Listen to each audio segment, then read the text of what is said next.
মানে আমি বুঝি না দুনিয়াতে যত বাজে ঘটনা আছে সবকিছু কি আমার সাথেই হয়। তো আমার রোজই ক্লাস থাকে সেটা তো তোমরা জানোই। আর আজকে আমার অ্যাসাইনমেন্ট জমা দেওয়ার ছিল, আর আজকে এত একটা বাজে ঘটনা ঘটেছে, তোমরা ভিডিওটা দেখো লাস্ট অব্দি, তাহলে তোমরা বুঝতে পারবে। আর তোমরাও ভাবতে বাধ্য হবে যে এখনো কি এমন মানুষ আছে। আজকে সকালে ঘুম থেকে উঠে আশেপাশে যেগুলো কাজ ছিল সেগুলো সব কমপ্লিট করে ফ্রেশ হয়ে বসে গেছি অ্যাসাইনমেন্ট লিখতে। আজ আমার ক্লাস ছিল 1টা থেকে, আর অ্যাসাইনমেন্ট গুলো আজকে 1টার আগে সাবমিট করতে হবে। রোজই ভাবি লিখবো লিখবো, কিন্তু এটা ওটা করতে করতে আর লেখাই হয় না। তারপর কালকে রাত্রে ফাইনালি লিখতে বসেছিলাম, রাতে একটু লিখেছি আর সকাল থেকে লিখে একটু আগেই কমপ্লিট করলাম। তো হাই, আমি নীলাক্ষী, বাড়ির ছোট্ট মেয়ের নতুন আর একটা ছোট্ট ভিডিওতে তোমাদের সবাইকে আরো একবার স্বাগত। অ্যাসাইনমেন্ট লেখা কমপ্লিট হয়ে গেলেই আমি রেডি হয়ে বেরিয়ে গেছি কলেজে যাওয়ার জন্য। কি জানো তো, সোমবার আর বুধবার আমার 9টা থেকে ক্লাস থাকে, আর বাকি দিনগুলোতে কখনো 11টা, কখনো 12টা, কখনো 1টা থেকে থাকে। আর তখন না আমার কলেজ যেতে একেবারেই ভালো লাগে না, কারণ আগে যেহেতু আমি এই টাইমটাই ঘরে ঘুমিয়ে থাকতাম, মানে দুপুরে ভাত টাত খাওয়ার পর, তো এই টাইমটাই যেহেতু এখন ক্লাস করতে হয়, তাই ক্লাসেও আমার অনেক ঘুম পায়। তো এই যে আমি কলেজ পৌঁছেও গেছি, আর আসার সময় আমি অ্যাসাইনমেন্টের ফ্রন্ট পেজটা জেরক্স করে এনেছিলাম, সেখানে আমি আমার নাম বা ডিটেলস যেগুলো ছিল সবকিছু লিখে নিলাম। তো ঘটনাটা কি হয়েছে আমি তোমাদেরকে বলি।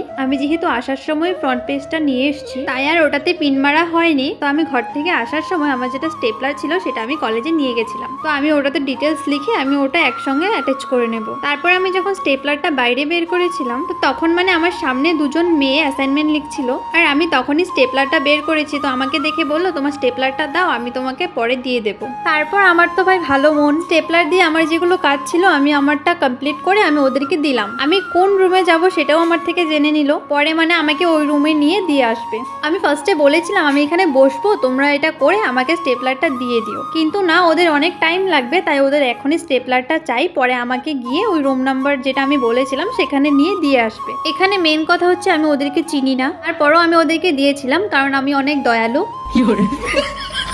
ওরা নিজে থেকে আমাকে পরে নাম্বারও দেয়। ওই দিন অ্যাসাইনমেন্ট প্লাস প্রেজেন্টেশনও ছিল, যার কারণে প্রায় 4টে বাজে তখন আমি কলেজ থেকে বেরিয়েছিলাম। আর ওই স্টেপলারের কথা আমার মাথা থেকে পুরো বেরিয়েই গেছিল। মানে আমি তো ভাই ওদেরকে ভালো মনে হেল্প করতে চেয়েছিলাম, আমি যেমনটা ওদেরকে চিনি না জানি না, তারপরও আমি ওদেরকে স্টেপলারটা দিয়েছিলাম, আর এটা পুরো নতুন ছিল। তো আমার কথা হচ্ছে তোমাদের যখন দরকার ছিল তখন আমি তোমাদেরকে এটা দিয়েছিলাম, যখন তোমাদের কাজ শেষ আমাকে দিয়ে দিলেই হয়। আর এখানে আরেকটা কথা হচ্ছে, ওরা আমাকে নাম্বারও দিয়েছিল যে এত মানুষের ভিড়ে যদি আমাকে খুঁজে না পায় তাহলে নাকি আমাকে কল করবে। পরে ওই দিন রাতে যখন আমার স্টেপলারের কথা মনে পড়ে, তখন আমি যখন ফোন করি নাম্বার ব্লক। তাহলে নাম্বারটা দেওয়ার মানেটা কি হলো? আর কলেজে এত স্টুডেন্ট, আমি এত স্টুডেন্টের মধ্যে ওদেরকে খুঁজবো কিভাবে? আর মেন কথা হচ্ছে ওদেরকে আমি চিনিও না, ওদের চেহারাটাও আমার মনে নেই। ওই দিনই জাস্ট একবারই দেখেছিলাম ওদেরকে। আমি এত বাস খাই, তারপরও আমার শিক্ষা হয় না।